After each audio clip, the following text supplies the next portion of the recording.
I know this gets talked about as related to Roof Depot. Let's just be really clear about that. But I will say I have never received a threat by anyone related to Roof Depot. I know some of my colleagues have. I will say the threats I've received have exclusively been from extreme right-wing individuals who have made terroristic threats, white supremacists, who have threatened to assassinate me. Member, ma'am, please. You are causing further distrust. Exactly. Further distrust. Listen to your community. We are separating. If people are gonna please let us proceed with this meeting. So I just want to share, since I've had constituents reach out about this too, that I believe many of our colleagues have expressed agreed upon sentiment that violence is never okay, and no one up here on this dais believes that threats against elected officials are okay. That being said, I do want to note again, the concerns or motivations behind these amendments do not move us closer towards addressing the safety concerns that were initially guiding our conversations. I will also say that these amendments are a completely predictable response to mass protests that we typically see from Republicans, and I'm actually disappointed to see it come from my colleagues. There are serious conversations that, again, we can have about the safety of our elected officials, and open to seeing council leadership move us forward and having a democratic dialogue and plan for mapping that out with what we have. I feel we need to advocate for the safety of everyone who is serving the city. This is not about protest, and it's not about free speech. It is about the assaults and threats of violence, and anything less is unacceptable. Thank you. Killing black people then. Sir, please. Over these amendments. No. Yeah, we want to talk about it. There is no discussion in this meeting. Why not?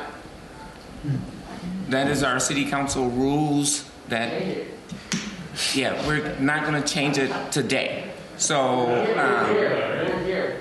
Why is this bill not passed after right-wing extremists targeted you? The comparison of right-wing extremists to people who are demanding clean air and are filming council members. Why are we having this discussion now? Why are we making these comparisons? I mean, clearly, no one supports threatening public officials. No one here is doing that, and I think we all know that. But the fact that we're voting on that, the fact that we're using this language of domestic terrorism and conflating right-wing extremists to environmental activists, to indigenous and black activists, think about what you're doing. Think about the consequences that this vote would have on people's rights to vote. That's why we're here. Because as it stands right now, people can't show up. You shut the doors when 30 people show up to these public meetings, these public-facing meetings. And then whenever we try to speak up, you don't listen to us. So we have to break the rules. We have to show up and tell you how we're feeling. And I'm sorry if that doesn't conflate with the rules and processes that you have in this court, but this is what we have to say, and we oppose this. And vote however you want, but we will not respect the vote.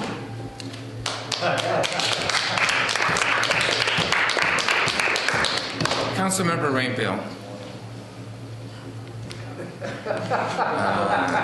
Council Member Ellison. And when we do have these disruptions, and I'm not trying to scold you guys at all, but when we do have these disruptions, it doesn't prevent the votes from happening. It's a conversation, it's not a disruption.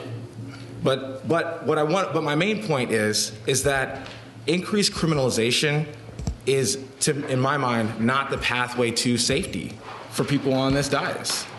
It's not the pathway to safety for people at the state or in the federal government. Increased criminal penalties, that's what we're talking about here, right? I want to repeat what I said on Tuesday at the committee of the whole. This should be a 13-0 vote. It should show support for our city staff and their protection, and it should show the common courtesy we should have towards each other. None of us should ever allow any of us to be attacked. Councilmember Osmond, you're very, very true. What you said was very, very true. An attack on one is an attack on all. Clean air is a common courtesy. What about an attack on the people? Yeah. You showed up first, sir. What about the elders you arrested? Yeah. Where do you stand on East Phillips? Poison. That's right. He wants to poison it. Yeah, film me. I'll talk to you later. Come find where I live. Why don't you attack me? I'm not scared of you. You got something to say. Say it right now. Can we please Council remove President? this gentleman from this Doing meeting? what? Calling him out on his BS? Yes, sir. Yeah, That's why okay. we have him removed. I will. And let everyone see this is how you treat a guest who holds you to account.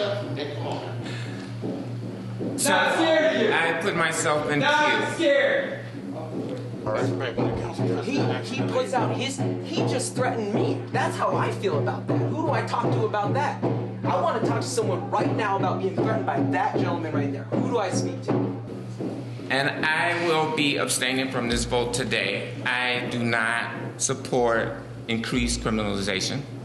However, we have to have decorum and an ability to do our jobs.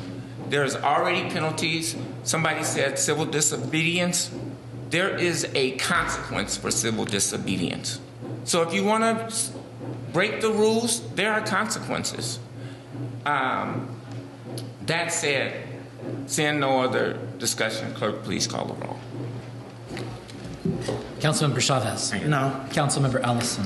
No. Councilmember Vita. Aye. Councilmember Rainville. Aye. Councilmember Goodman is absent. Councilmember Wansley. Nay. Councilmember Johnson. Aye. Councilmember Osmond. Aye.